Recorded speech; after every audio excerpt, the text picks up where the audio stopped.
1946年，在吉林通化，我们的第一所航空学校——东北民主联军航空学校成立了，又被称为东北老航校。采用的主力教练机为日本的利川99式高级教练机，加上在备服教官林弥一郎的指导下，由此培养出了我们的首批飞行员。建国后，得益于与苏联交好，苏制的雅克18、雅克11、乌拉9等多种型号的教练机进口到我们的飞行学校。当然，这些教练机虽然先进，但全从别人家购买也始终不是个事。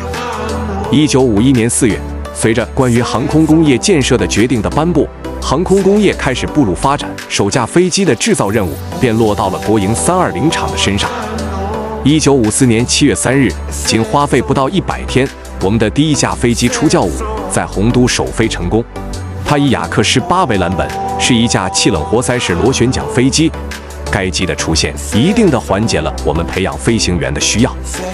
1958年，大名鼎鼎的初教6在南昌一飞冲天。初教6以双座上反单欧翼3点式起落架为外形特征，采用全金属机身、全机械式操控方式。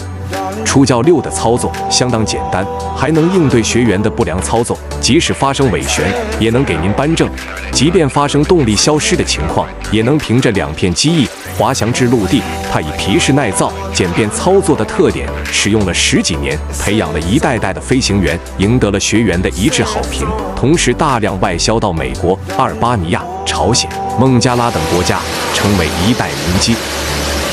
随着歼5、歼6等战机的出现，歼教5也成为了必要的高级教练机。1964年，为了替换此前战斗教练机乌米格15，基于歼5甲飞机的歼教5被提出，由沈飞设计制造，采用涡喷5丁发动机，并进行了操纵、电气、航炮的改进。1966年完成首飞。因为对它的改进，歼教5成为歼5系列最多的一型，不仅当作教练机给歼5、歼6学员教学，也用作战斗机直接使用。接着出现了超音速的歼教6，在80年代出现了歼教7这种2倍音速教练机，用于歼7、歼8战斗机的教学，这样形成了初教6、歼教5、歼教7的歼击飞行员3级培训体制。在80年代还出现了经典的教8喷气式教练机，由洪都的前身南昌飞机公司自行立项，所以暂时没有经费支持。于是1986年，昌飞找到巴基斯坦合作，由巴方出资25%和20多名老巴的工程师与我们合力研制。飞机代号以中巴边界喀喇昆仑山脉的 K 与8组成 K8，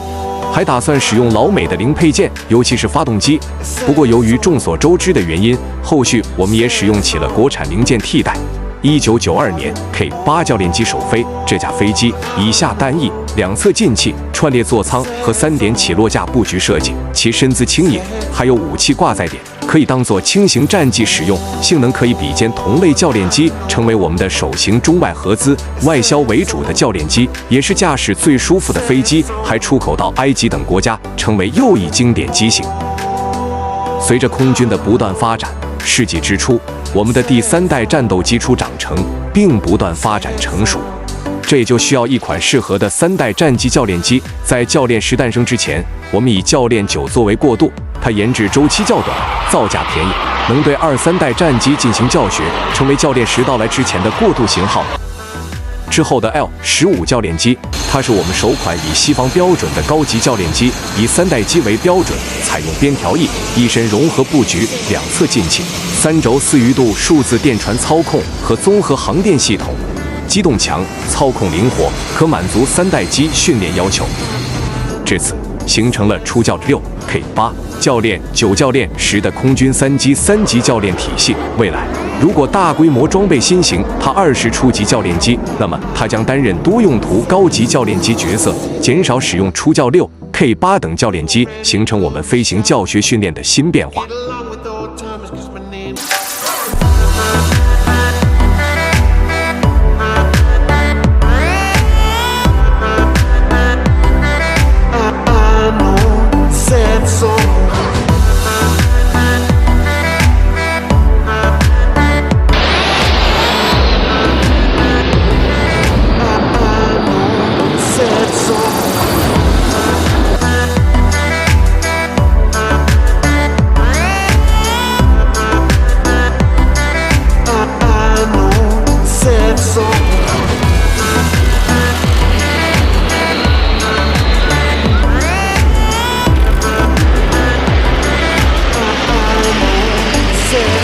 I'm just a singer who already blew his shot. I get along with old timers cause my name's a matter of pop song I forgot. And I can't keep the girls no more, cause as soon as the sun comes up